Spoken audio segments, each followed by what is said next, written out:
tardes calurosas. Ya parece ser que va a entrar el verano. En una época rara, don José Gil. Sí, bienvenido, ¿cómo me le va? Bien, Nacho, relativamente bien. Su papá se va a mejorar. Dios quiera que sí, Dios donde se quiera le que dé. Sí, señor. En mayo, por lo general, pues es un mes de lluvias, que se iban hasta el mes de junio, donde entraba un pequeño verano de julio, agosto, parte de septiembre, y vuelve a arrancar las lluvias. Se adelantó. Dirán que es el cambio climático, dirán que es este mundo, pero está haciendo bastante calor. Está haciendo mucho calor, Nacho. La pregunta que queda en el ambiente es que usted varias veces ha mencionado en esta mesa. Ahora sí como que cambió el clima, ahora sí como que se vino el veranito.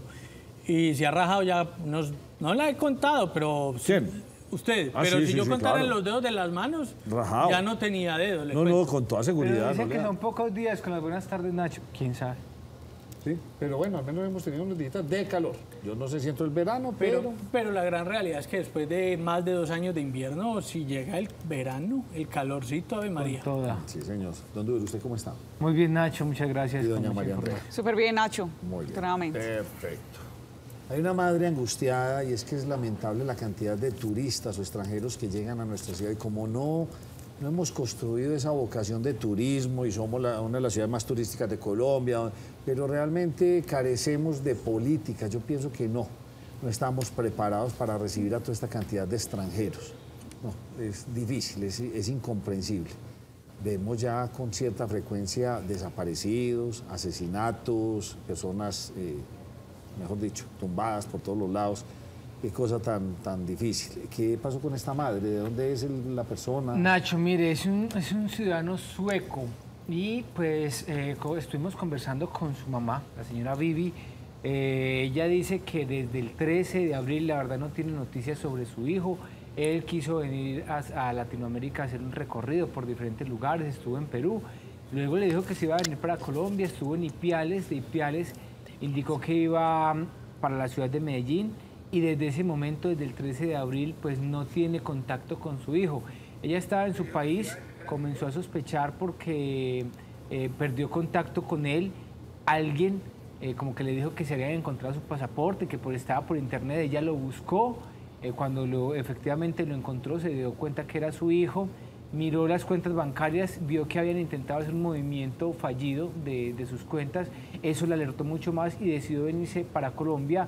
Desde ese momento lo está buscando, con ayuda de diferentes organismos de derechos humanos de la ciudad, las mismas autoridades, Fiscalía, Secretaría de Seguridad, todos ya están allí pues buscando a este joven de 26 años que, como le digo, Nacho, no se tiene noticias de él. Mire lo que dice la mamá sobre esta historia.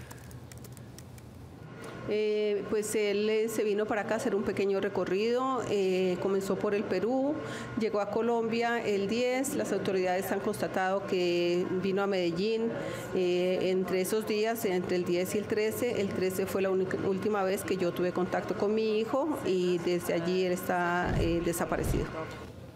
Lamentable estas cosas, como también algunos taxistas. Hemos visto ya, es que definitivamente desde que tenemos estos dispositivos ya las denuncias son muy fáciles de hacer.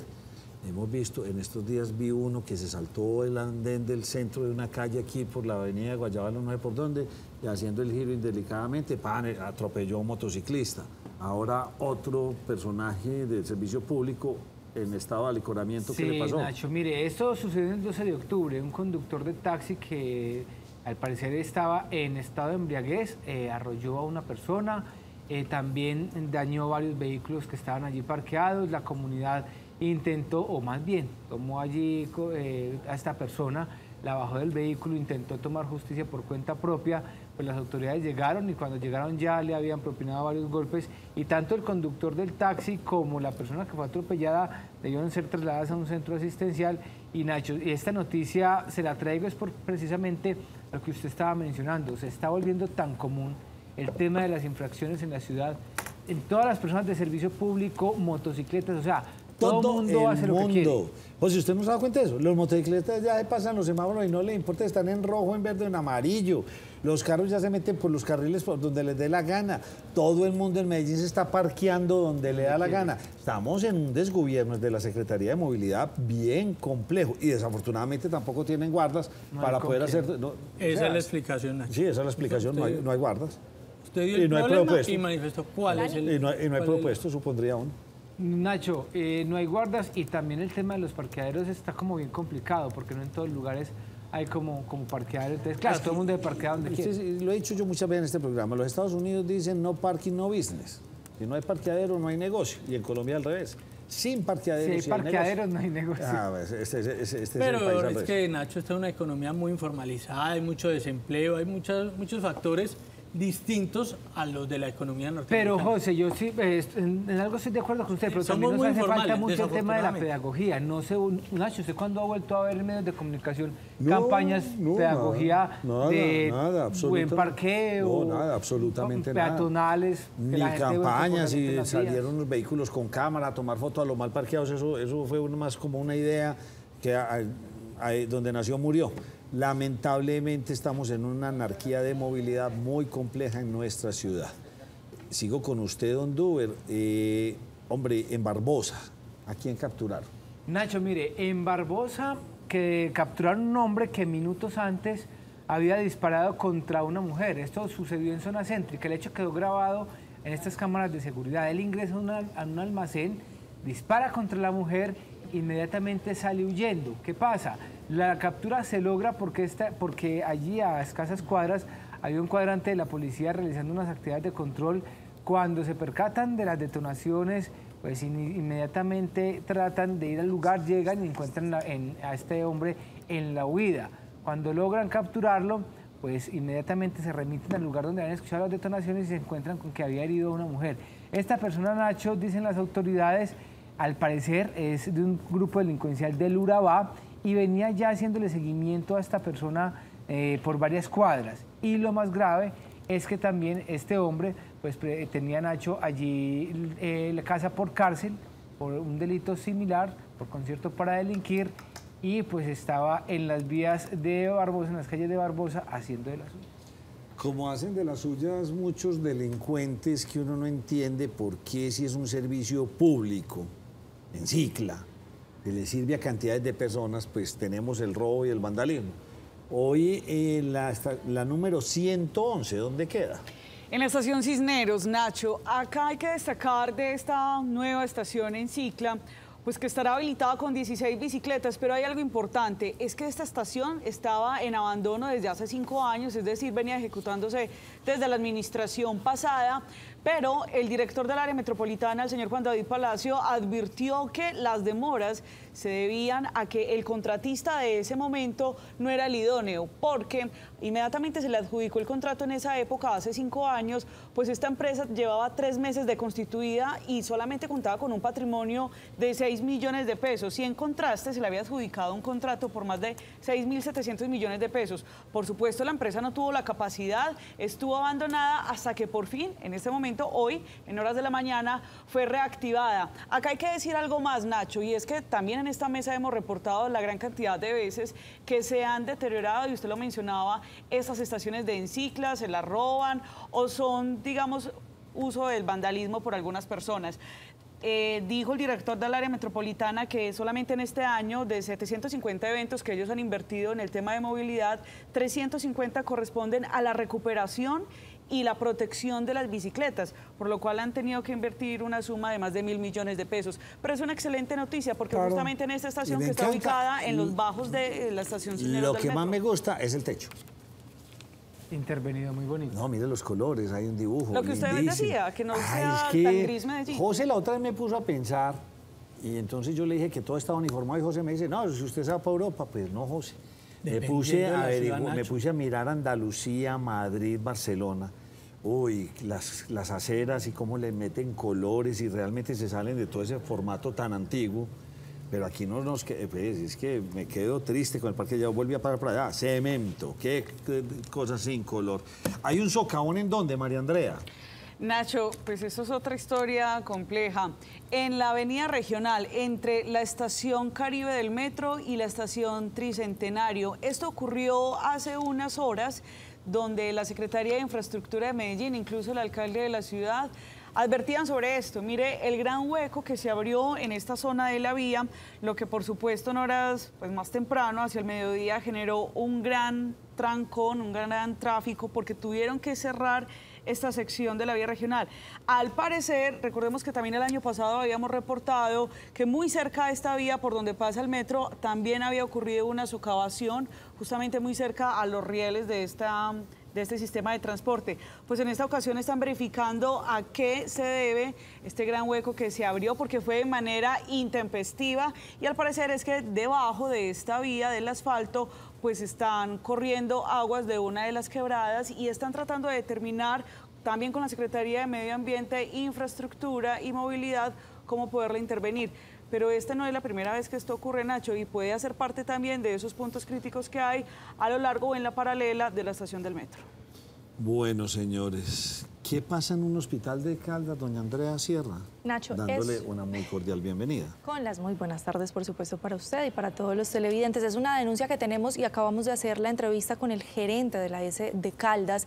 Nacho, un hospital de segundo nivel, el único del municipio y el hospital que atiende a todo el suroeste antioqueño, por lo menos el suroeste cercano. Están teniendo unos problemas de infraestructura, Nacho, que mire usted las imágenes que nos están compartiendo, se están reventando las aguas, el acueducto. Por estos problemas, las inundaciones que tienen, los agrietamientos que tienen, han tenido que dejar de atender a toda de prestar el servicio de pediatría, ginecología, área administrativa también se está viendo perjudicada. Tienen que desplazar a los pacientes hacia otras salas porque la infraestructura de este sitio ya no da más abasto, Nacho. Son 3 años largos los que han tenido que batallar con esta situación. Ellos vienen en un plan de reforma, pero según nos contaba el gerente, lo que sucede es que son unas casas muy viejas, Nacho, a las que mientras arreglan una alcantarilla, arreglan una tubería, arreglan algo, en otra parte se rompe, en otra parte se abre, entonces no es posible que se pueda prestar el servicio. Lo que están pidiendo es a los usuarios, a los pacientes, pues esa palabra, que tengan un poquito de paciencia, porque entienden ellos que es difícil también para ellos, pero que no es la situación que ellos desean. ¿Y sabe cuál es el llamamiento principal, Nacho? A que haya de verdad diligencia y compromiso político. Este es un hospital del gobierno departamental, la gobernación de Antioquia está prestando todo el apoyo. Sin embargo, necesitan que la dirigencia política reduzca los trámites o por lo menos acelere la tramitología necesaria para que desde el Ministerio de Hacienda en Bogotá se puedan dar los recursos necesarios para que se siga con esa reforma de infraestructura. En este momento, Nacho, los más perjudicados, madres gestantes, madres en este momento que ya acaban de tener a sus hijos porque obstetricia está también afectado, pacientes pediátricos, niños no están pudiendo ser atendidos y no están pudiendo ser atendidos en las mejores condiciones. La forma en la que están mitigando esta emergencia, Nacho, es cerrando el agua. ¿Usted se imagina un hospital que preste un servicio sin agua? Las condiciones de asepsia requieren que se restablezca sus servicios, entonces un llamado muy especial que nos están haciendo desde la S de Caldas para primero pues a los usuarios, a los pacientes, un poco de paciencia porque es una situación que se les sale de las manos, y a la dirigencia política, por favor, esa voluntad para que la infraestructura pueda ser mejorada. Vamos a tener declaraciones del gerente más adelante cuando logremos procesar esa entrevista que acabamos de hacer en exclusiva, nos cogió la noche. Dover, ¿qué es una máquina bateadora? Nacho, mire, esa es la nueva adquisición del metro de Medellín. Esta máquina permite hacer mantenimiento a los rieles del metro cuando se está descansando y que permanezcan templados. La noticia fue que esta máquina llegó en las últimas horas allí a las instalaciones del metro de Medellín. Hace parte de ese programa de actualización que viene adelantando pues la empresa Metro.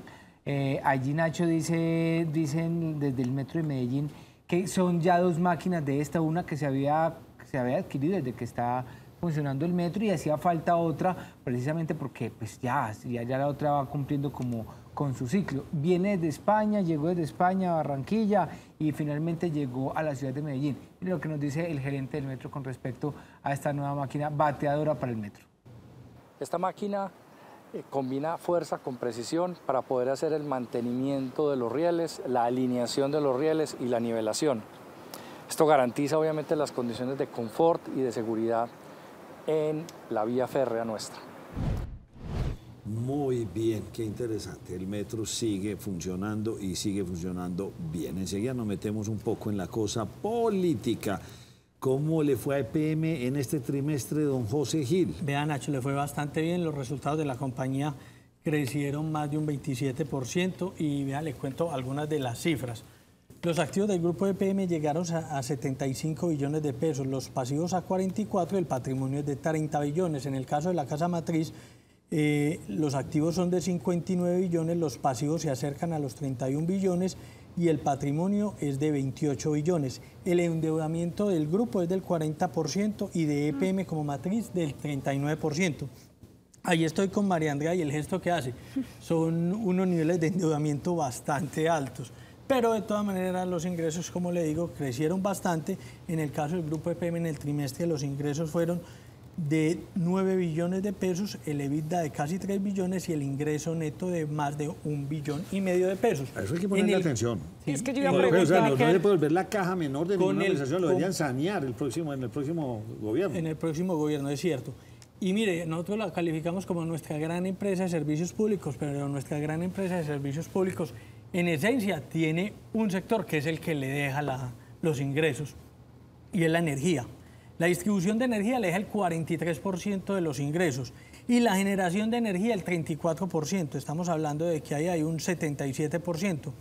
Aguas le deja un 16%, o sea, en estos solo dos rubros, lo de energía y lo de aguas, está el 93% del total de los ingresos de EPM. ¿Qué iba a decir María Andrea?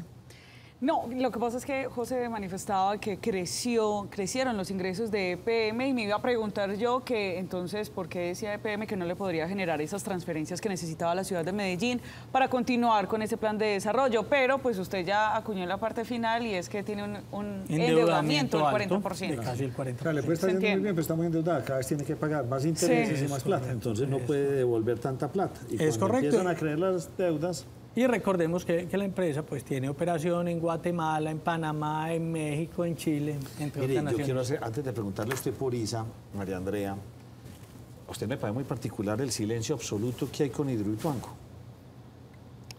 Dígame cuántos trabajadores están yendo allá. Dígame usted en qué están avanzando las obras. ¿A qué ritmo están trabajando? Bueno, Nacho, y eso que usted dice... Silencio absoluto. Se habló de abrir un nuevo contrato, hasta ahí vamos. Pero ¿por qué este silencio tan extraño? ¿En qué va Hidroituango? ¿Cuántos trabajadores hay? ¿Cuánto están avanzando? Bueno, me deja usted una tarea, porque quedaría solamente un mes para que lo que conocíamos como el consorcio CCC Ituango pues termine de desmontar, sacar su maquinaria, los campamentos, todas las instalaciones que tenía allá en Ituango, que las termine de sacar en junio para que pueda seguir operando, pues ahorita la Shader Camargo, que es el contratista de 3 y 4. Ese proceso con el otro es hasta diciembre. ¿Con Shader Camargo? Desmontar y volver a montar se puede ir hasta diciembre. Bueno, según el contrato que ellos habían firmado en 2022. ¿Ya lo ganaron? No, recuerde, Nacho, que Shader Camargo termina 3 y 4, pero se abrió una licitación para terminar de las 5 a la 8, que eso realmente es otro tema. Pero no vamos, pero el compromiso regulatorio, pero es interesante lo que usted consulta porque... Nacho, pero ¿sabe qué pena me les meto ahí en su importante anotación a ambos? El silencio, ¿de dónde proviene? De EPM y de la administración. Sí. La administración y EPM son los que por épocas le han hecho el escándalo o el silencio al tema de Hidroituango. Y en este momento ellos son los que están calladitos, sus razones tendrán, y es preocupante porque en un año electoral, a 6 meses de elecciones, no sabemos por qué el silencio. Buena pregunta. Habían 4.000, 5.000 trabajadores, ¿cuántos hay en la actualidad? ¿A qué velocidad están avanzando? ¿Qué meta? No, nada, silencio absoluto. Supimos hasta que este ingeniero y todo el mundo habló muy bien de él y este hombre se la metió toda. ¿Síguela ya? ¿No sigue? ¿Salió? Los trabajos subacuáticos, ¿los comenzaría? ¿No los comenzaría? Sí, por eso. ¿En qué estamos? Muy extraño el silencio. Silencio que preocupa. Y no va a ayudar, si se nos viene un fenómeno del niño, usted dice que yo no le pego a ninguna, espero no pegarle a esa tampoco, pero si se viene un fenómeno del niño, una sequía y un verano bien agudo, el aporte de Hidroituango va a ser mínimo, 2 turbinas, va a ser mínimo para todo el país. Pero ¿será que yo soy un optimista sin motivos? Pero yo tengo la ilusión que al finalizar este año ya sea una turbina más. ¿En qué porcentaje van la 3 y la 4? ¿Por qué tanto silencio? Antes celebraban todo y dicen, ya estamos en el tal y estamos próximos y vamos a hacer... No, en este momento Nacho, silencio. ¿O será que no le están trabajando a las turbinas? No sé, José, por eso no, Nacho, no se una, Nacho, por favor, José, necesitamos un optimista en la mesa. No, optimismo no, ¿por qué tanto silencio? Pregunta. Sí, preocupa. Me quedo curioso, pero vuelvo y le digo, es año electoral No, y mucha bulla frente sí, al tema puede ser contraproducente para la actual administración. Los medios estamos mal, porque los medios nada más vemos cuando se genera la noticia, cuando arman el escándalo, entonces no conseguimos y sí conseguimos. Nos ajustamos a esa agenda. Pero en este momento el seguimiento es nulo. Es lo mismo, Pacífico 1, ¿va o no va? Porque eso va pues a un paso que la gente está ya como estresada con ese asunto. Nacho, ¿y sabe qué es lo triste? En mi caso, yo antes de que empezaran con los Pacíficos, iba con alguna regularidad a Pereira y de vez en cuando a Manizales. Porque iba a Manizales en 3 horas y media, a Pereira en 4 horas y media. No, horas como si fuera Coveñas. Ya no volví. No, con los parisigas no se volví puede. porque eso se me duplicó. José, pero esto no es de 6 meses. Esto ya lleva 2, 3 años en la misma. No. Y lo que falta, son más de 3 años. mucho. Recuerde que... Y somos tan miopes que llegamos y hacemos Pacífico 1 y dejamos ahí 3 kilómetros o algo así. Nadie se le ocurrió contratar esos 3 kilómetros. Aquí no lo dijo el gerente. ¿En qué estamos? Eso es una vergüenza, don José. Isa, ¿cómo le fue? Isa, bastante bien, Nacho. Tiene una utilidad en el trimestre de 828 mil millones de pesos, unos ingresos de 3.9 billones de pesos. Los ingresos aumentaron un 41% comparados con el primer trimestre del año anterior. En la compañía anotan y resaltan las inversiones en el tema de transición energética. Recordemos que ISA mayoritariamente es del gobierno nacional, el gobierno hoy del presidente Petro y su transición energética. Y vale anotar que esos 1.4 billones que han invertido este año en ese rubro, para que vea usted lo internacional que es esta compañía, el 29% de esos ingresos para transición están en Brasil, el 27% en Colombia, el 26% en Chile y el 18% en Perú. Bueno, José, usted tiene su desquite hoy. Sí. Usted sabe por qué. Sí. María Andrea ayer nos puso el tema y aquí se armó el debate. Y mucha gente me vio, me llamaron, inclusive Nacho tiene que venir a la feria, a las 2 ruedas, tenemos todo lo que usted habló ayer de movilidad eléctrica. Usted tiene razón, aquí nadie nos está apoyando, aquí no hay políticas para que esto pase, pero ya existe el producto. Y la verdad sí, es sorprendente, ya existe el producto, tal vez no de mucha calidad, pero ya los chinos, así a algunos no les gusta, tienen una solución de movilidad eléctrica. Claro, pero venga, pague impuestos, doctor, porque así es. ¿Cómo vamos a hacer la transición, presidente? No sé, eso hay que mirarlo. Pero bueno, ¿qué va a hablar usted del precio del combustible? Nacho, más que una réplica es un complemento, y ahorita lo hablaba con María Andrea, frente a la información muy completa que entiendo ya les dio a los televidentes el día de ayer y les entregó a ustedes. Vean, Nacho, ¿qué pasa y por qué el barril de combustible está subiendo tanto en el país? Porque el gobierno nacional lo presupuestó este año para Ecopetrol a $94 el barril. ¿Y qué pasa? Que estaba a 77, Okay, 78 dólares. O 20 dólares. O sea que lo presupuestó mucho más arriba de los precios internacionales. Ok. ¿Qué pasaba en anteriores gobiernos? Que cuando ellos lo presupuestaban en el gobierno Duque, lo presupuestó a 60 y tanto, a 50 y tanto. Obviamente estuvo mucho más arriba, pero el gobierno Petro de una la puso la vara bien arriba. Puso la vara bien arriba. También lo hacen por otra razón, porque el Comité de la Regla Fiscal, que es el que ha manifestado el déficit que se tiene en el Fondo de Estabilización, lo que dice es cierto, pero también hay que tener en cuenta que el país es productor de petróleo, que el petróleo, extraer el barril de petróleo en Colombia vale entre 33 y 35 dólares el barril. Y si lo presupuestan a 94, entonces eso quiere decir que esos están ganando un dinero considerable, y ahí estoy con usted. Si nosotros somos productores, ¿por qué esa diferencia tan grande? No entendería uno.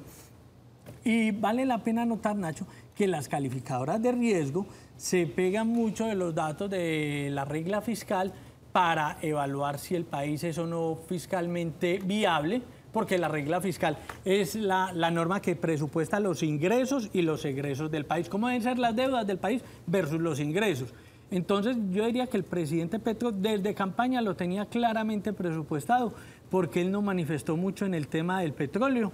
Esperaba subirlo, pero lo viene subiendo mucho. María Andrea se lo manifestaba, somos hoy los cuartos en la región con el combustible más baratos, pero lo que pasa es que cuando llegó el presidente Petro éramos los segundos. Y al ritmo que vamos, empezamos en 250, subimos a 400, ya subieron a 600. El ministro de Hacienda ha dicho que el precio puede subir 2 años más. Eso quiere decir, Nacho, que del barril de 12.000 algo nos podemos subir tranquilamente a un barril de más de 20.000 pesos en cosa de año y medio, 2 años. Galón. Galón, perdón. Sí, José, es gastarnos nuestra riqueza. es gastar en detrimento de toda la gente, porque el presidente... Somos ricos en eso, y los colombianos no vamos a disfrutar de nuestra riqueza. Correcto, porque lamentable. El presidente manifestaba que con ese barril de petróleo los pobres estaban subsidiando a los de las Toyotas, puntualmente. Y la gran pregunta es, ¿a quién le costará más sacar el barril de el galón de combustible, pagarlo a 15.000 pesos?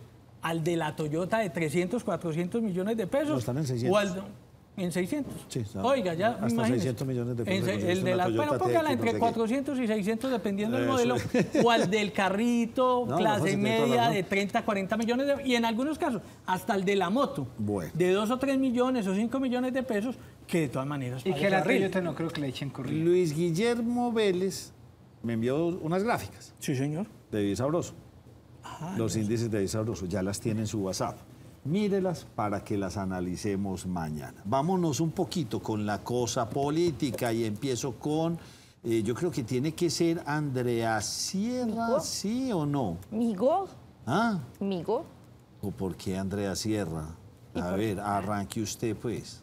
Pero es que le tengo mucho, mire, ¿por dónde quiere que le empiece? ¿Le empiezo por lo que pasó con el plan de desarrollo? No, entonces espera, arranquemos. Listo. La primera suya.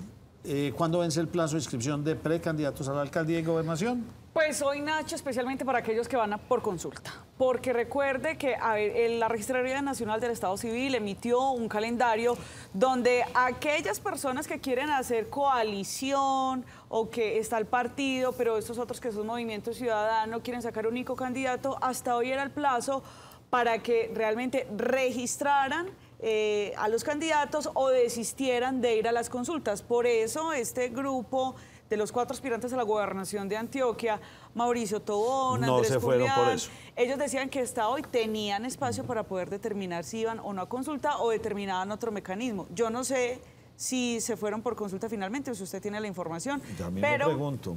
Pero hasta hoy ellos tenían plazo. Esto no solamente para los que aspiran a la gobernación de Antioquia, sino también a los que están tratando de hacer coaliciones para alcaldías en el área metropolitana y los demás municipios del departamento. Hasta hoy era el plazo y ya va corriendo así el calendario, Nacho, electoral. Muy bien, voy usted y empiece, pero me lo hace resumido.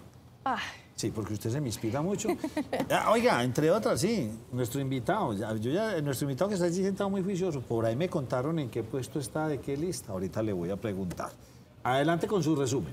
Plan Nacional de Desarrollo, resumen rápidamente. Ayer hasta tardes horas de la noche se estuvo debatiendo en la plenaria del Senado. El presidente del Senado, Roy Barreras, incluso tenía la intención de que tal cual había sido aprobado, porque fue aprobado el Plan Nacional de Desarrollo en la plenaria del Senado, quedara tal cual en la Cámara, invitando a los representantes a que no lo debatieran, sino a que se quedara como había sido estipulado, gracias a la determinación del presidente de la Cámara de Representantes, David Racero, que se opuso con vehemencia a esto y que llamó a que fuera debatido. Es que hoy continúa ese debate, tercer día de debate del Plan Nacional de Desarrollo, por lo menos en las plenarias de Senado y Cámara, que fueron aprobados muy grosso modo y solo un par de los artículos que pasaron. Mire, pasaron artículos referentes a la Estrategia Nacional para el Control de Tráfico de Fauna Silvestre, declaración de emergencia por violencia de género, instrumentos normativos para formalización laboral de madres y padres comunitarios, independencia entre el Consejo Nacional Electoral y la Registraduría Nacional,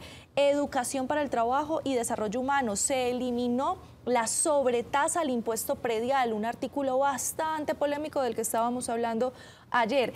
Y se creó o se aprobó mejor una de las ponencias que es para el transporte público tarifa diferencial. Y aquí, como estoy en un resumen y usted me está pidiendo que vaya muy rápido, entonces me voy a saltar rápidamente a ese tema, porque Katy Jubiano, una de las representantes a la Cámara, presentó esa propuesta en la que se quiere lo que conocemos normalmente como un subsidio al transporte público para estudiantes, regresando a esa tarifa diferencial que se tenía para ellos, con lo que busca que quienes estén en estratos más bajos pues puedan tener un pasaje más económico y que esto no sea argumento para dejar la educación. Así lo celebró la representante a la Cámara. Esta es una propuesta que los jóvenes y las jóvenes del país habían escuchado por años, que se había caído en este Congreso 3 veces y que hoy con voluntad política la logramos aprobar. Yo creo que por esto vale la pena ser congresista y sin duda me siento feliz de cumplirle a todos los jóvenes del país que están confiando en este Congreso del Cambio. Bien, pueda continuar. le voy a seguir hablando de las políticas y le voy a hablar de la moción de censura, porque antes de que la Cámara de Representantes en plenaria estuviera debatiendo el Plan Nacional de Desarrollo, pues se terminó esa votación que ya llevaba en debate varias semanas o varios días, mejor, sobre la moción de censura al ministro de la Defensa, Iván Velásquez. Una moción de censura, por supuesto, que había sido propuesta por la oposición y que tenía como argumento principal ese secuestro que se presentó de los más de 70 soldados y en el que uno de ellos incluso perdió la vida. Esa moción de censura pues resultó a favor del ministro de la Defensa, otro ministro pues que logra pasar esa moción de censura. 115 representantes o congresistas mejor votaron por el no, 17 por el sí, y con esto es otro ministro que sale invicto a esa moción de censura. Muy bien. ¿Qué pasó con la valla? La valla del precandidato Luis Bernardo Vélez y la de Albert Giordano Corredor. La semana pasada habíamos hablado que en el puente que está ubicado al frente del Centro Comercial San Diego, pues estaba ubicada inicialmente una valla del concejal Luis Bernardo Vélez, quien aspira a la alcaldía de Medellín, pero en días posteriores, pues esta valla la bajaron y pusieron una del también candidato o precandidato por ahora, el señor Albert Giordano Corredor. Él hizo pues una denuncia que porque la habían bajado sin autorización, porque el dueño de la valla había dispuesto que tuvieran allí la de Luis Bernardo Vélez. Pues ayer estuvieron bajando la del exconcejal Albert Giordano Corredor, pero consultamos si iban a poner nuevamente la del concejal Luis Bernardo Vélez y no. Ese espacio que está muy cerca al Almacentro, pues no va a ser un espacio ni para el concejal Albert Giordano Corredor ni para Luis Bernardo Vélez. El dueño de ese espacio es una empresa comercial, pues ha decidido que se va a poner allí cualquier otra publicidad. ¿De otro candidato? No. O sea, yo creía que quedó ni con Dios con ni eso. con el diablo. No, no se lavaron las manos. Como ya no van. Pero entonces Luis Bernardo Vélez buscó un espacio cerca a ese lugar de Almacentro para poder poner su valla, pero el tema pues quedó solucionado, entonces ni para usted ni para mí. Pero veamos otra valla que también pues está funcionando y es la del excomisionado de paz, ahora también precandidato a la alcaldía de Medellín, el señor Juan Camilo Restrepo. Y quiero que dejemos un momento ahí esta imagen. Mire, la valla dice ad hoc. ¿Por qué él quiso destacar esta palabra? Cuando él fue alcalde encargado de Medellín y también alcalde encargado de Cúcuta para el tema de la revocatoria en esa ciudad, pues a él se le dio esta distinción, el alcalde ad hoc. Él utilizó esta palabra remitiéndose a la RAE diciendo que ad hoc lo que significa es adecuado y apropiado, porque cuando a él le decían que era encargado, pues recuerde que salieron una gran cantidad de memes tratando, digamos, de generarle una burla por este encargo que le había dado el presidente en ese momento, Iván Duque. Sí, porque es que no es ad hoc. Usted trabaja es ad honorem. No. Eso es sin remuneración. No, está bien, pero cuando usted dice ad hoc, no es porque le esté trabajando sin remuneración. Es que acá el tema no era porque le pagaran sin remuneración, sino que cuando él fue el alcalde encargado, también se le llamaba como el alcalde ad hoc, y así fue nombrado por el expresidente. Entonces él se apoya en esta palabra ad hoc, diciendo que la RAE, la palabra ad hoc la define como adecuado o apropiado para un fin.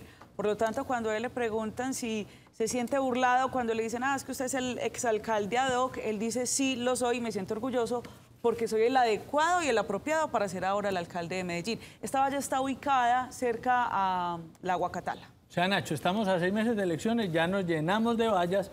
Y demasiadas, más. Y puntualmente en el caso de esta, yo de publicidad no sé, pero no me gustan los colores. No resaltan bien. Cada cual con su asunto. Vamos, el manejo de los colores. Nuestro invitado se sonríe. Vamos a ver. Hay mucho juego de palabras. A ver dónde tiene la valla. Ya volvemos con ustedes.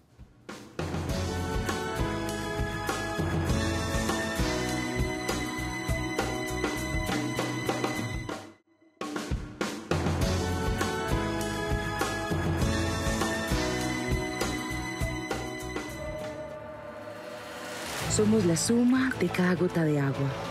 Somos cada sonrisa que se dibuja. Somos cada hoja que compone un árbol. Somos la suma de cada empresario que ha creído. Somos cada rincón que florece. Somos cada persona que cruza la ciudad. Somos la sostenibilidad y lo seguiremos siendo si te unes a nosotros. Contamos contigo.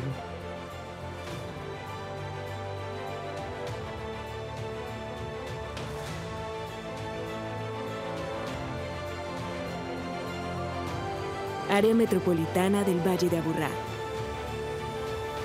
Futuro sostenible. Ya eso hay que apuntarle al futuro sostenible. Otro aspirante a la alcaldía de Medellín, conocido por muchos, porque trabajó en la administración anterior, don Andrés Tobón. Bienvenido, hombre, tiempo sin verlo. Nacho, un placer. Un saludo especial a toda la mesa. Duber, Andrea, María Andrea, el doctor José. Un placer siempre estar aquí hablando con ustedes, conversando de Medellín. Bueno, ¿sigue siendo usted aspirante a la alcaldía de Medellín? Claro, candidato, precandidato más bien dentro del movimiento Creemos, que es el partido bueno. que lidera Federico Gutiérrez. Muy bien, porque es que a mí me hablaron ya y por ahí pues, no voy a ser prudente con la información. Cuente. La lista de los 19.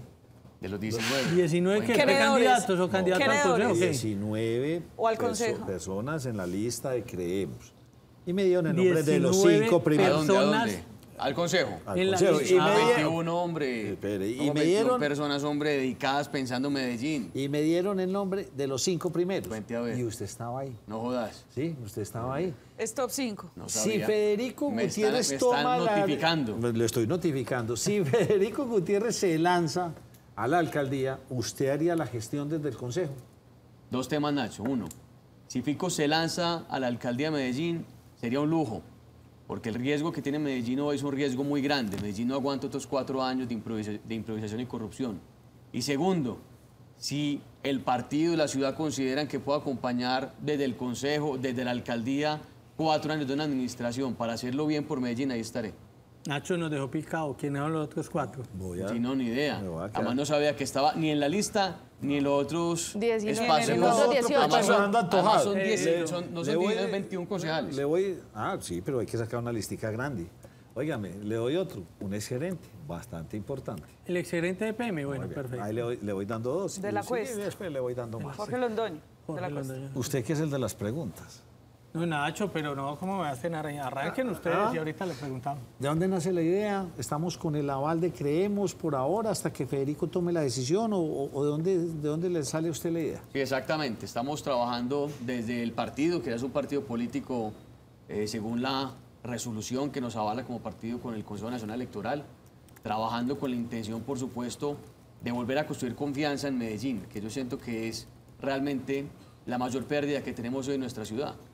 Una confianza que se pierde de cara a la institucionalidad, de cara a lo que representa, por supuesto, la figura de la alcaldía y todo el conglomerado público. EPM es una empresa importantísima en nuestra ciudad que no tenía ningún tipo, digamos, de riesgo reputacional real en la ciudad ni en ninguna parte del país, siempre creciendo en reconocimiento, en confianza, en reputación. Y llega hasta alcaldía, llega Quintero con su improvisación y con su, no sé, pareciera que intención dañina en este espacio y para abajo. Creo que Medellín ha perdido mucho en confianza y estamos en la tarea de recuperar esa confianza. Andrés, usted se desempeñó como secretario de Seguridad en la anterior administración. ¿Qué se hizo usted en estos 4 años? Siempre he estado, digamos que a mí me tocó irme del país el primer año, el 2020, por temas de seguridad. Pues evidentemente la tarea que se hizo en Medellín en materia de seguridad, de persecución de estructuras criminales, no fue una tarea pequeña. 165 cabecillas capturados, 450 coordinadores, más de 3.600 integrantes llevados a la cárcel, más de 410.000 millones de pesos que le quitamos en extinción de dominio a estructuras criminales. Me convirtieron en un enemigo para muchos de ellos. Regreso a final de 2020, estuve como director de Seguridad Ciudadana del Ministerio del Interior, allá renuncié. Pasé a ser consultor de Seguridad Ciudadana del Banco Interamericano de Desarrollo hasta hace un año. Federico me pidió que lo acompañara en la candidatura presidencial y fui el gerente electoral de la campaña presidencial. Y hace 9 meses estuvimos pues ya cerrando primera vuelta. Estoy dedicado a caminar, a andar Medellín, a reconectar, a tener todos los espacios, digamos, dirigidos a la consolidación de equipo y consolidación de plan de gobierno. ¿Su bandera de seguridad o usted qué más es? ¿Qué más tiene para ofrecerle a la ciudad? Creo que además del tema de seguridad ciudadana, que es un eje transversal que no se puede perder de vista y que ha perdido lastimosamente Medellín sin lugar a dudas en estos 3 años largos que se van a consolidar en 4 años de decadencia, tenemos que hablar de 2 temas importantes. Uno, una vocación de ciudad que está, digamos, en nuestras manos y que tenemos que aprovechar, que es la realidad de la vocación económica de entretenimiento que hoy tiene Medellín, producto del crecimiento importante de visitantes y turistas. Pasamos de 700.000 a 1,5 millones el año pasado, este año cerraremos con 2 millones, muy probablemente esta década llegará hasta 5 millones de turistas en Medellín, y si no tenemos la capacidad de entender y ofrecer realmente un mecanismo claro, una oferta de lo que queremos como turismo, perderemos una oportunidad. Y un asunto concreto, planeación urbana para el desarrollo.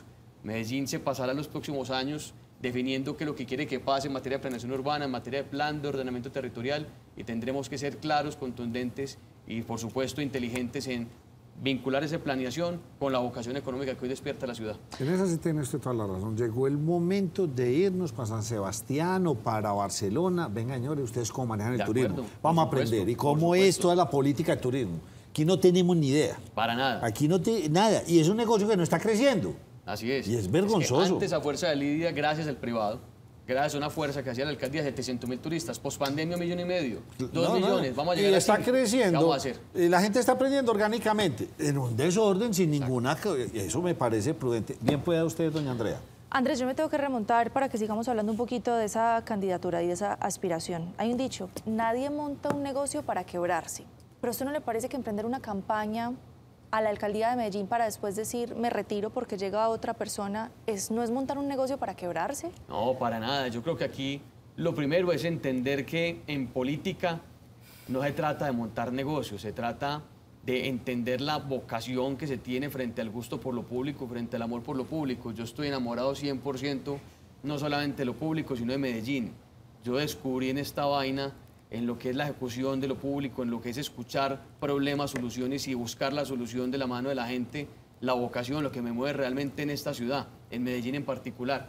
Y por eso es que la apuesta es una apuesta no personalista, ni con intención de decir soy el único, el mejor, el más, sino simplemente de entender que la ciudad requiere de participación política, que la ciudad requiere vocación y que la ciudad requiere participación y vocación con intención concreta de tener representantes de cara a esto que se viene. Ahora, todo esto no desconoce la existencia de un riesgo político.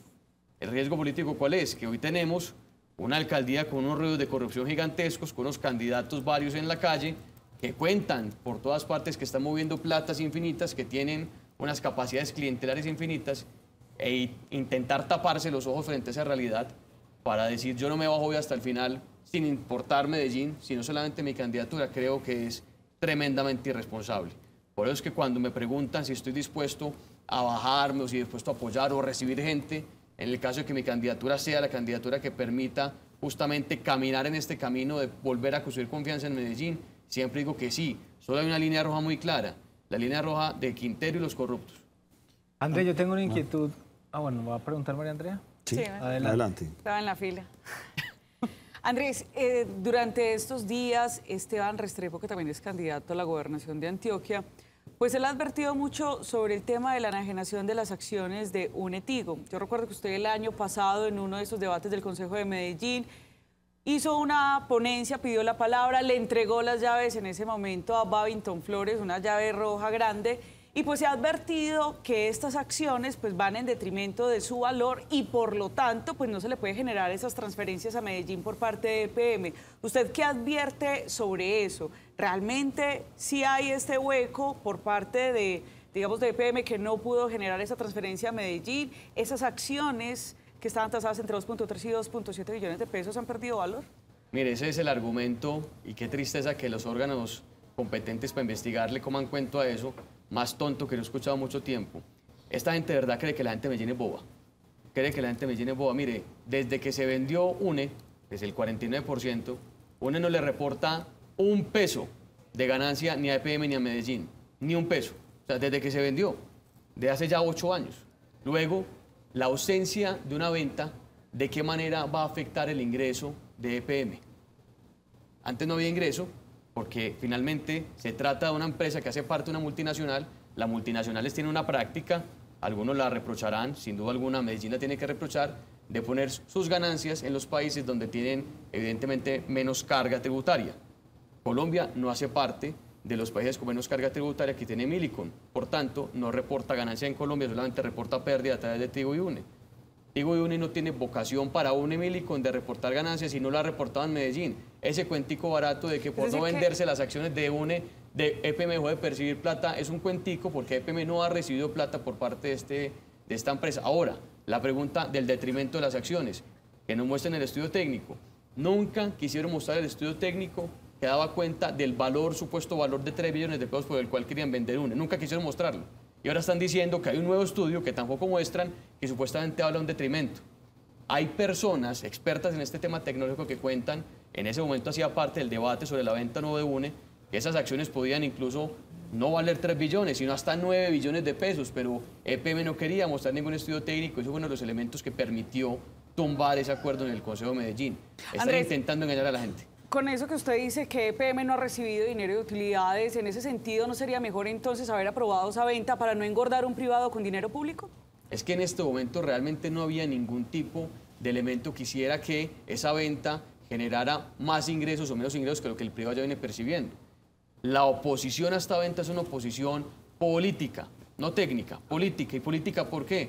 Porque iba a quedar a disposición de una empresa y una alcaldía que hoy, sin duda alguna, usan los recursos públicos para hacer política y quién sabe para qué otro tipo de fenómenos y distancias. Otro de los asuntos que el Consejo en su momento le pidió al alcalde de Medellín era que explicara qué iban a hacer con la plata de la venta de UNE. Nunca fueron capaces de decirlo. Ante un escenario de desconfianza de ese nivel, UNE no se podía vender. Andrés, yo tengo una inquietud con respecto a las carencias de la ciudad de Medellín. Usted ha venido caminando los diferentes barrios y yo sí quisiera que usted nos contara cuáles son esas necesidades principales y más urgentes que hoy tiene la ciudad. Yo llevo con Federico y con Creemos haciendo política 10 años, ¿cierto? Estando en la calle, caminando y demás, siempre con una vocación muy técnica dentro del equipo. Es la primera vez que estoy haciendo política poniendo mi nombre a consideración. Pero digamos que al inicio yo siempre hacía una pregunta en cualquier lugar donde iba. Era la pregunta comunitaria: usted fuera alcalde, alcaldesa, secretario, ¿usted qué haría con la plata de Medellín para su barrio? Y me contaban las mejores y más grandes obras. Que el nuevo Metrocable, que un centro de salud, que una universidad, que un programa participativo. Y yo me acuerdo que en ese momento me estresaba por pensar técnicamente, bueno, bacano esta iniciativa, pero ¿dónde va a sacar la plata? Ese era el estrés del momento. La misma pregunta la hago hoy, la misma pregunta. Y la gente, en vez de responderme esos sueños, me responde que con la plata del alcalde de Medellín taparía huecos y recogería basuras. Medellín perdió el sueño, la posibilidad de soñarse la ciudad. Y yo creo que es una pérdida gigantesca que tenemos en nuestro territorio. ¿Por qué? Porque nos bajaron las expectativas hasta el punto de que hoy lo que tiene por aspiración Medellín es que la ciudad funcione, que por lo menos funcione, que por lo menos se vea la plata invertida en la calle, y eso no puede pasar. Esa sensación es una sensación que la amarro también de algo que corroboro todos los días en la calle. Esa popularidad en el Quintero, ese 36% de aprobación, eso es cierto. Totalmente cierto. 64% de las personas de Medellín, yo diría que incluso más, porque no entrevistan a todo el que tienen que entrevistar. Están decepcionados porque mucha gente le creyó. ¿Y decepcionados por qué? Porque mientras que en algunos sectores de Medellín, como El Poblado, como Laureles, la gente está indignada porque en noticias, en un titular, vio que se robaron Buen Comienzo, por ejemplo, a la gente de Popular, de Manrique, del 12 de octubre, de Villahermosa, le robaron Buen Comienzo. La gente no es boba, la gente sabe muy bien qué está pasando y las necesidades de Medellín hoy están en varios niveles. Un nivel de funcionamiento, que la ciudad vuelva a funcionar, y un nivel de pérdida del sentido social que en Medellín lastimosamente está totalmente borrado del panorama político. Andrés, usted y las personas de su línea ideológica, salvo Federico Gutiérrez, que tiene un alto reconocimiento, el resto no lo tiene. ¿Ustedes por qué no tienen vallas ya en la ciudad como si las tiene Albert Giordano, Luis Bernardo, Lucas Caña, Rodolfo y demás? Toda esa gente tiene vallas en virtud de que están recogiendo firmas, ¿cierto? Y las vallas supuestamente son para la recolección de firmas. Nosotros somos partido. Nosotros inscribiremos candidaturas a partir del 29 de junio como determina la ley y haremos campaña después del 29 de julio como permite la ley, incluyendo por supuesto la campaña de uso del espacio público para publicidad exterior visual. Pero son conscientes que hace 4 años quizás tenían un reconocimiento alto a los cargos, pero hoy por hoy ese reconocimiento como que se ha perdido en alguna medida. Hay que trabajar en muchos escenarios. Esto no se resuelve a punta de vallas ni a punta de volantes. Estamos trabajando muy fuertemente en donde, en la calle. La gente, todos los días, escuchando al que quiera ser escuchado, visitando los lugares que quieran ser visitados. A mí todo el tiempo a través de redes, que es una herramienta magnífica, me invitan por todo Medellín a ver un problema, a que haga una denuncia, a que conozca un sitio, a que conozca un emprendimiento. La gente de Medellín realmente está permanentemente conectada con quien quiere de verdad estar conectado. Yo creo que eso ha sido muy poderoso, muy potente, sobre todo porque no se queda solamente en un escenario de redes, sino que tiene la intención, por supuesto, de estar en calle, con una vocación de en la calle entender de verdad lo que está sintiendo y lo que está teniendo como problema todos los habitantes de Medellín, barrio por barrio, vereda por vereda. En eso estamos. mucho más allá de una lógica de reconocimiento, una lógica de entender ese diagnóstico de ciudad que se perdió producto de la desconexión que tiene la administración y la institucionalidad con la gente. Andrés, ¿cuál es su relación con el GEA y cómo sería su relación con el Grupo Empresarial Antioqueño de usted llegar a ser alcalde de Medellín? Mire, el GEA son un grupo de empresas que son muy importantes para la ciudad. Yo en particular, pues digamos, les tengo un agradecimiento como empresarios que generan empleo, que generan riqueza, que generan desarrollo, pero no diría que tengo una relación, digamos, ni política ni empresarial con este grupo en particular. Yo tengo una relación con los ciudadanos que quieren relacionarse conmigo, empresarios de todos los niveles, de los niveles que tienen 1 o 2 empleados, que son empleados ellos mismos, los que tienen 3.000 empleados en Medellín. Es más, yo les digo aquí algo que me parece muy importante. A Nil Quintero yo sí le agradezco una cosa, una sola cosa. Y es que nos revolcó como ciudad a tal punto que nos hizo sentarnos entre muchos diferentes para reconocer, primero, que ese modelo Medellín, del que tanto se ha hablado, estaba un poquito agotado. Y que ese agotamiento tiene mucho que ver con una sensación de exclusión de muchos sectores, de sectores sociales, pero también de sectores empresariales.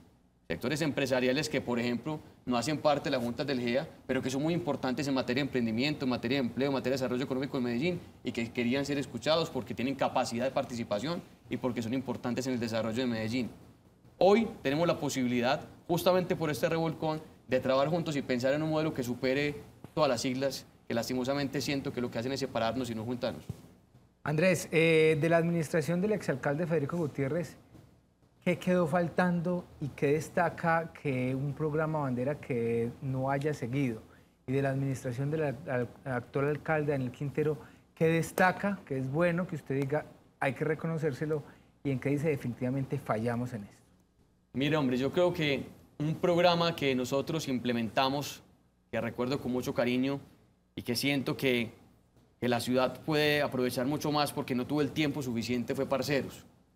Parceros fue un programa que diseñamos e implementamos desde la Secretaría de Seguridad y Convivencia de Medellín para atender y para sacar de las garras de las estructuras criminales a todos los jóvenes que están ahí metidos, pero que no habían todavía cometido ningún delito o que no estaban procesados por ningún delito. Nosotros logramos sacar de ese mundo a 1.080 pelados de Medellín y los logramos sacar mediante un modelo no de búsqueda abierta, sino de búsqueda selectiva, uno por uno, casa por casa, a los que sabíamos que estaban por un camino que los iba a llevar a ser parte de una estructura o a perder su vida, para recuperarlos para la ciudad, para que en un proceso formativo pudiesen volver a retomar un camino de legalidad y para que después de este proceso decidieran o estudiar, garantizado el estudio incluso con sapiencia, o emprender de la mano de la cooperación internacional. Montamos pizzerías, salones de arreglo de uñas, salones de barberías, de todo montamos para que los pelados tuvieran ingresos y también una posibilidad de trabajar. Y tuvimos un sector empresarial muy importante de Medellín que en todas las juntas directivas de todos los niveles llevaban hojas de vida de pelados graduados de Parceros para que tuvieran la oportunidad de pertenecer al mundo laboral. Yo siento que el programa, por los tiempos, quedó corto. Lo que hicimos ya la política pública, lo aprobamos en el Consejo, lastimosamente lo acabaron en esta administración, nos dicen que todo sigue funcionando, pero es mentira. Tienen otra cosa a la que le pusieron Parceros que no funciona para absolutamente nada. De esta administración, en esta administración, si bien me cuesta mucho porque cuando en una administración hay ruidos de corrupción y cuando hay falta de transparencia, reconocer algo positivo en un escenario de ese nivel es muy complicado. Si bien cuesta mucho, yo creo que es interesante saber lo que les decía ahorita, que nos movieron el panorama de cierta manera y de tal manera que nos convencieron de la necesidad de trabajar juntos. Por allá hay mucho más encima de los paradigmas para garantizar que personas de esta calaña vuelvan a Medellín, no vuelvan a Medellín jamás. ¿Pero qué programa en específico? Dice programa usted en específico. O un programa o proyecto, algo que esta administración haya hecho que usted diga, hay que destacarlo, porque obviamente, como en todo, hay cosas buenas y cosas malas. Yo creo que corrigiendo el programa de computadores, que sean computadores buenos, que tengan capacidad realmente de software, de analítica, que tengan posibilidades de vincularse al mundo de la educación virtual, que no sean computadores que tengan que dejar una vez se gradúen de 11. Corrigiendo ese modelo podríamos sacar algo bueno. Y que nos usen para política, muy importante. ¿Y el Metro del 80? El Metro del 80 es un proyecto que dejó listo Federico Gutiérrez Zuluaga. Sí. Un proyecto que dejó presentado Federico Gutiérrez Zuluaga, que dejó incluido en COMPES Federico Gutiérrez Zuluaga. Ese proyecto viene no solamente de Federico, esto es muy importante, viene de Federico, viene de Aníbal, viene la planeación del Plan Maestro del Metro 2030. Se presentó a Planeación Nacional, se presentó a Hacienda Nacional, este hombre recogió los frutos. Pero Federico le trabajó más fue al tema de los buses articulados, eléctricos, no al metro. También, no, es que fue paralelo, es que no podíamos escoger lo uno o lo otro, teníamos que buscar soluciones alternativas en materia de movilidad de la ciudad. El COMPE, los diseños, la presentación ante Hacienda, la creación de todo el modelo de planeación financiera para la existencia del metro del 80 fue formulado y presentado por la administración de Federico Gutiérrez. Le traslado una inquietud del colega Pablo Arbeláez, que generalmente nos ve y en ocasiones manda preguntas. Usted lamenta lo de las basuras. ¿Por qué en Medellín aún no se tiene una planta de tratamiento de basuras? ¿Por qué se sigue hablando hoy de vasos recolectores y rellenos sanitarios? Imagínense que nosotros dejamos también un proyecto muy interesante desde Envarias, diseñado y también con recursos incluso de financiamiento que se llama la Central de Transferencia. La Central de Transferencia es un proyecto de infraestructura de Envarias en Medellín que tiene justamente esa vocación. Una central de recepción primaria de todos los residuos sólidos de Medellín, con atención, por supuesto, de reclasificación, de mantenimiento antes de llevar los residuos sanitarios. ¿Con la intención de qué? Con la intención de reducir la carga sobre pradera y también, por supuesto, generar aprovechamiento económico de las basuras de la ciudad. Este proyecto no avanzó un solo centímetro en esta administración. Andrés, pero en la administración anterior, y me refiero al caso del tema de los escombros. Recuerdo cuando se cerró ese lugar donde se depositaban los escombros en la Iguaná. Iguaná, por asuntos ambientales. Exacto. ¿Qué pasó? Desde ese momento, siento yo, comenzó la crisis en Medellín de los escombros, que se los encuentran en todo lado. Pues mira, esa central se cerró porque había una dinámica muy problemática, no solamente contaminación sobre la quebrada de la Iguaná, sino incluso de vertimiento de residuos sólidos, que generaba riesgos de, digamos, incluso represamiento de agua, que hacia abajo era muy peligroso. Había que cerrarla.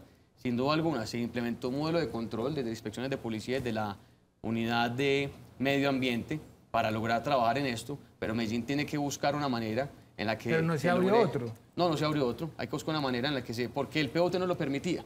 Digamos que la discusión sobre la apertura de una nueva central, digamos, de tratamiento de escombros en Medellín tenía que estar atravesada por el uso del suelo, y el uso del suelo en Medellín en ningún territorio urbano lo permite, solamente en territorio rural, y pues en territorio rural, digamos, no cumple con la vocación de recolección de escombros que cumplía con este territorio en particular. Pasamos a un escenario de control que yo creo que funcionó, que era importante, pero que finalmente tiene que tener también una suerte de vinculación con la comunidad, que es lo que lastimosamente falta en este espacio. Andrés, espero volverlo a tener por acá. Cada que me inviten aquí estoy en eso, hombre. El doctor Federico Gutiérrez dijo, a finales de mayo daré mi respuesta. Estamos iniciando mayo, amanecerá y veremos. Veremos a ver. Muchas gracias, hombre. Claro que sí, un gusto. Y caminando bastante, me imagino, haciendo buen ejercicio. Todos los días. Muy bien. Ustedes los invito a hacer una pausa y ya volvemos. Vamos a ver Medellín, cómo vamos.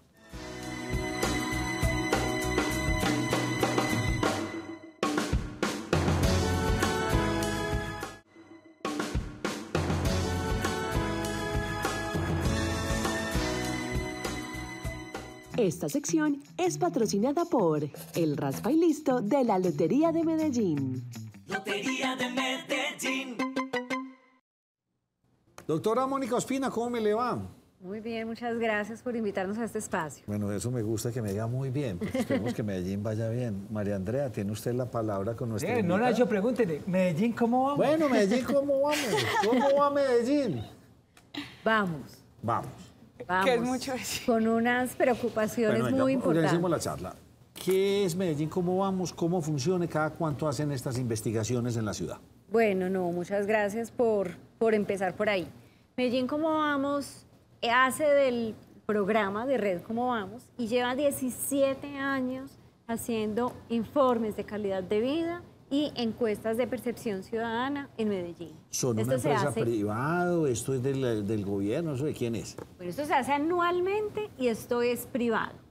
Se crea como una red de ciudades Cómo Vamos. En Colombia existen otros 19 programas Cómo Vamos. Hay Bogotá Cómo Vamos, Cartagena Cómo Vamos, Tuluá Cómo Vamos. En fin, son 19 ciudades. Uno de los primeros, pues el primero fue Bogotá. Medellín, esto es de la Fundación Corona, la marca es de la Fundación Corona, y en Medellín está financiado por Universidad de AFID, Confama, ProAntioquia, Confenalco, y estas empresas Cámara de Comercio de Medellín han dado la posibilidad de ¿qué? De que tengamos una historia de 17 años en diferentes temas de calidad de vida. Eso es supremamente valioso. porque hemos atravesado pues muchísimas administraciones y esos programas que buscan pues darle información muy pertinente y transparente a los ciudadanos y también poder hacer ese control social. O sea, los años en que hay elecciones como este, el rol de los cómo vamos es supremamente importante, no solamente en Medellín, sino en todos los cómo vamos, porque somos quienes les podemos dar información de primera mano a los candidatos sobre los diferentes aspectos de calidad de vida, llamar la atención sobre dónde tenemos las alertas y les damos también datos para que puedan incluir en su plan de gobierno y en su plan de desarrollo. Y esa es parte de lo que nosotros buscamos al acercarnos también a los candidatos. ¿Cuánto se demora un trabajo de estos? Es un trabajo de campo, me imagino. ¿Cómo es la también recolección de esos datos? ¿Cómo es el trabajo? Listo. Como tenemos dos productos, digamos como esenciales o que hacen la estructura del programa, uno es Percepción Ciudadana, lo presentamos este año, el 3 de marzo, es una encuesta que se realizó al final del año pasado y que haremos otra, pues muy cerca de elecciones y que estaremos publicando más o menos a mediados de octubre. Okay. Ese es uno, digamos, de nuestro trabajo y se hace con los ciudadanos. 1.600 hogares son encuestados en los diferentes temas de calidad de vida que nos dan no solamente una comparabilidad en el tiempo, sino que también nos permite compararnos con otras ciudades y eso termina siendo muy valioso. Y nuestro informe de calidad de vida también se presenta cada año y hacemos un análisis de cada uno de los sectores. ¿Qué hicimos este año especial? Quisimos sacar esta sección de educación un poco antes de lo que sacamos el informe de calidad de vida. ¿Por qué? Pues primero, porque educación es un sector muy complejo, tiene muchísimos indicadores, muchísimas variables. Tenemos educación básica, tenemos educación superior. Entonces se termina, digamos, como quedando muy en el medio con todos los indicadores de salud, de vivienda, de hábitat, que se lo termina consumiendo. Entonces quisimos sacar porque además vemos una urgencia muy importante en la ciudad con respecto al sector educativo y también sabemos todo lo que ha pasado pues, con la Secretaría de Educación y que también nos generan esas alertas. Entonces, sí queremos garantizar que la agenda de los candidatos que tengamos para la alcaldía este año, tengamos el tema de educación sobre la mesa, por las urgencias que tiene, que son lo que estamos presentando en este informe, y pues por lo importante que resulta para la población estudiantil, que es pues aproximadamente el 20% de nuestra población. Directora Mónica, hace algún tiempo, y recuerdo mucho esa frase de Medellín la más educada, y nos quedamos con eso, alrededor de eso se generó un ecosistema de qué era la más educada, y ayer sale desde Medellín cómo vamos varios indicadores. A mí me llamó mucho la atención uno principalmente, y es que decía el informe que Medellín es una de las ciudades principales del país con la mayor repitencia de primaria, básica y media. ¿Cómo es eso? Sí, yo creo que eso que estás diciendo de Medellín la más educada fue también parte de nuestra conversación cuando empezamos a hacer este informe, y es que veníamos, pues, en varias administraciones se fue heredando ese empeño y ese esfuerzo por tratar de hacer de Medellín la más educada.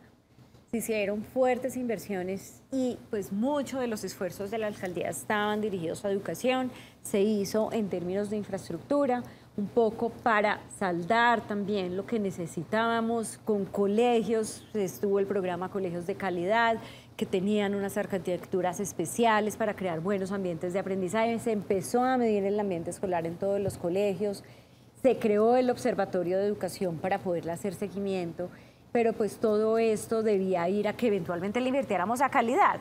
Y un poco eso es lo que nos estamos viendo ahora, que eso no se está invirtiendo a calidad, tenemos la repitencia más alta, como estás diciendo, de las ciudades principales y además una repitencia muy alta en los parámetros que nosotros tenemos. Pues llegamos casi a un 11% el año pasado y en este momento estamos en un 10% para secundario.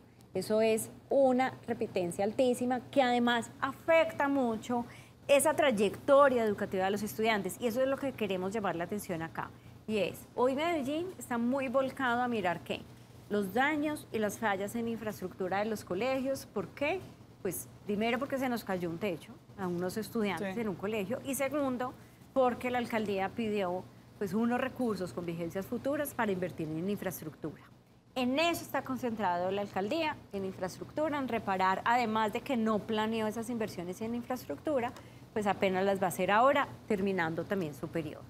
Pero no estamos viendo el problema, eso es lo que estamos viendo, pero el gran problema es que los niños están repitiendo, los niños están desertando, no están haciendo su trayectoria educativa, y cuando un niño repite, uno muchas veces tiene en la cabeza, o sea, la repitencia es normal y pasa en todas las ciudades.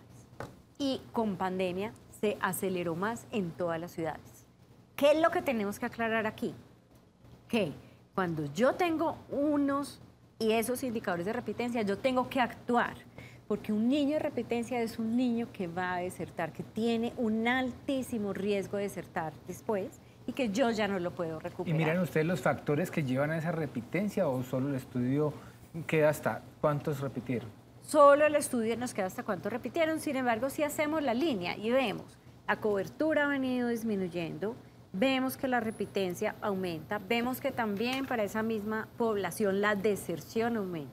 No podemos ver la causalidad, pero sí vemos además la más alta deserción en los últimos 11 años.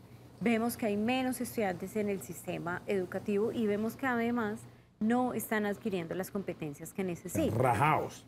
Rajados. Rajados en educación. Medellín la más educada y todo eso estamos rajados. ¿Con qué ciudades nos estamos comparando para decir que Medellín es la que tiene más alta repitencia? Nos estamos comparando con las 6 principales ciudades que tienen más de 1 millón de habitantes, incluyendo Bucaramanga con área metropolitana. Entonces está Bucaramanga, Barranquilla, Bogotá, Cali, Cartagena y Medellín es la 6. Directora, y usted lo decía, ese coletazo de la pandemia, muchos padres optaron por no llevar a sus hijos en ese retorno seguro porque no se sentían tranquilos. Tal vez eso no influye en que se vean repitiendo el año escolar que no iniciaron. Claro que sí, influye mucho. Pero el dato, ahí es donde está lo que nosotros estamos trayendo.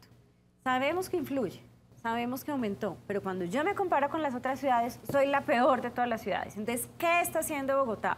¿Qué está haciendo Barranquilla? ¿Qué está haciendo Bucaramanga para que sí hayan logrado bajar esas tasas de repitencia? Por lo que te decía. En el comparativo es donde estamos absolutamente rajados. Ahí es donde nos rajamos. O sea, es la más alta histórica, pero además de eso, cuando me comparo con las otras ciudades, soy mucho más alta y no hay ninguna explicación porque todos sufrimos pandemia. Permítame, hacemos una muy breve pausa porque ese tema está bastante interesante.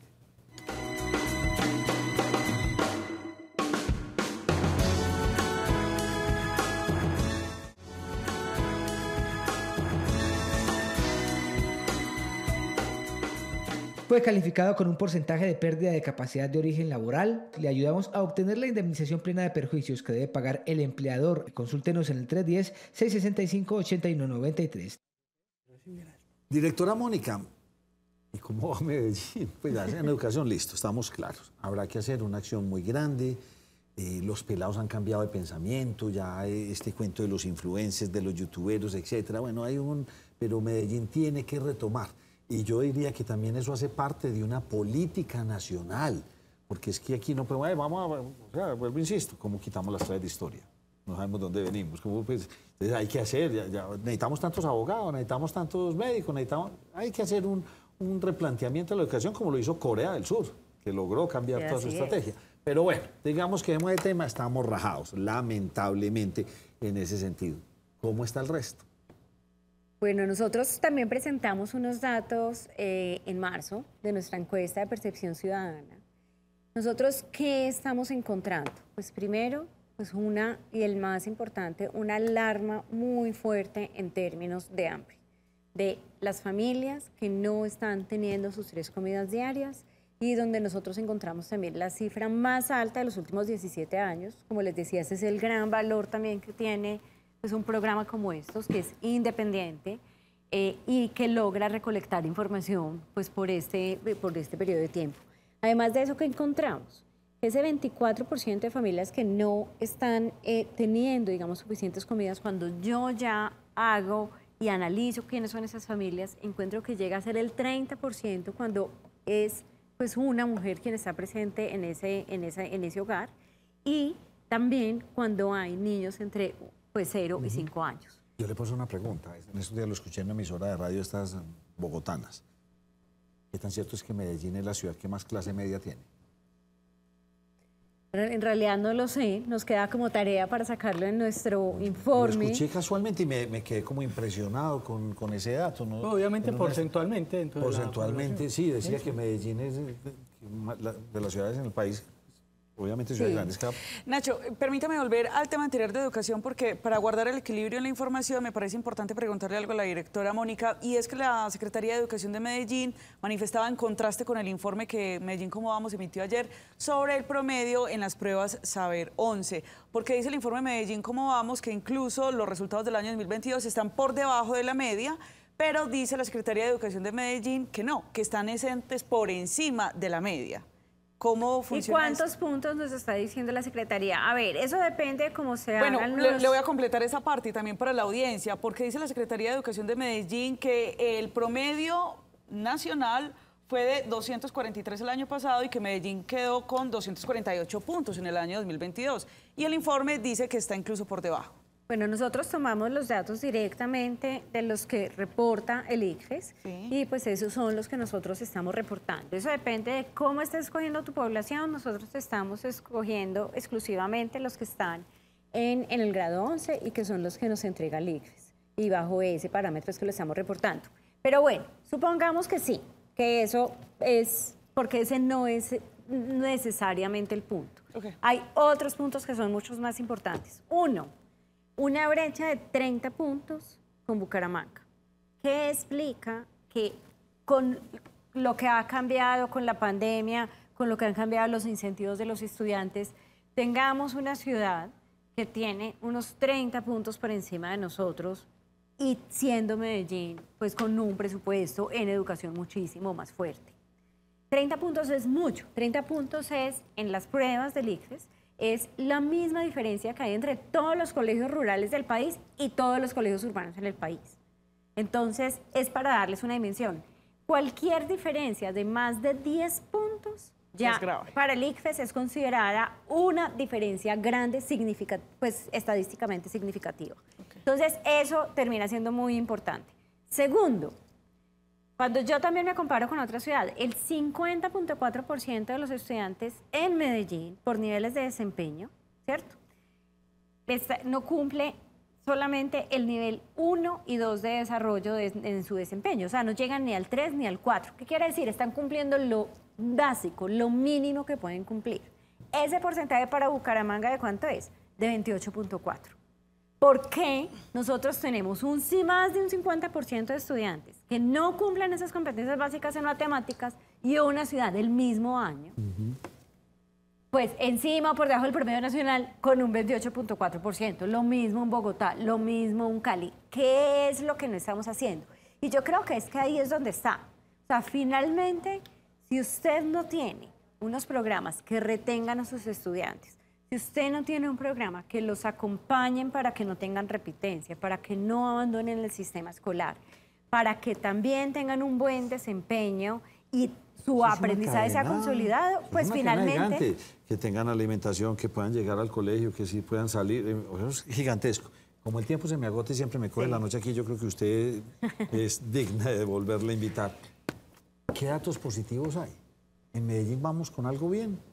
Sí, nosotros encontramos, de hecho también en nuestro análisis de la encuesta de percepción ciudadana, que es mucho más fácil encontrar empleo y no solamente nos lo dicen los ciudadanos, sino que también lo hemos visto en las cifras de desempleo.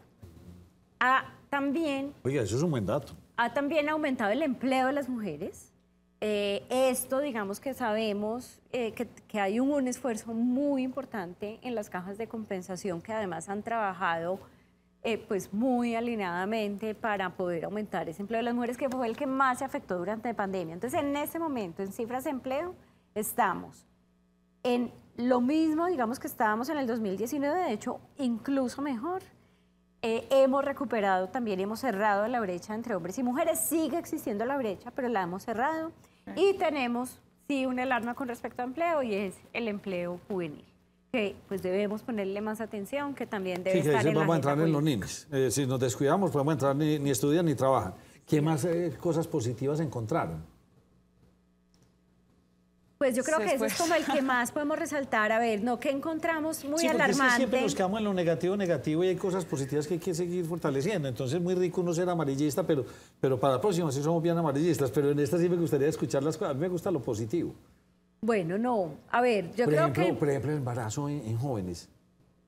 ese ha venido disminuyendo también. ¿Y qué pasa? Depende, o sea, en términos absolutos ha disminuido, en porcentuales también ha disminuido. ¿Qué es lo que tenemos que tener cuidado? Es cómo lo estamos mostrando, porque es que la población también se ha ido invirtiendo. Y ahí también me preguntaba sobre la clase media, no tengo la respuesta en este momento, pero sí te puedo decir que sí estamos viendo que el porcentaje de la población adulta, mayores de 55 años, se nos está llegando, digamos, como a un cruce con la población joven, O sea, ya de somos 0 a más los de 16 mi edad años. que estamos llegando casi Todavía que no, iguales. pero sí vamos a hacer más en el O sea, 2026. quiere decir que la natalidad en la ciudad de Medellín pero la natalidad se ha reducido. se ¿sí o ha no? reducido los hijos. cada vez. Y también tenemos una gran cantidad de jóvenes migrantes que se han ido pues ya con todos estos nómadas digitales. Y en el 2026 vamos a hacer más los mayores de 55 que los jóvenes. Ya sabe cuál es su responsabilidad. Otro mono bien bonito. Qué bien hermoso que sea ese. No, porque dura el gato. José plantó. Y María Andrea a trotar. Oiga, me encanta haberla tenido en el programa. La quiero volver a invitar. Lástima, pues... Muchísimas gracias a ustedes por ayudarnos a compartir esta información que es muy importante para la ciudad. Obviamente que sí. Y el que no conoce no sabe por dónde tiene que actuar. A ustedes gracias por habernos acompañado. Mañana nos vemos.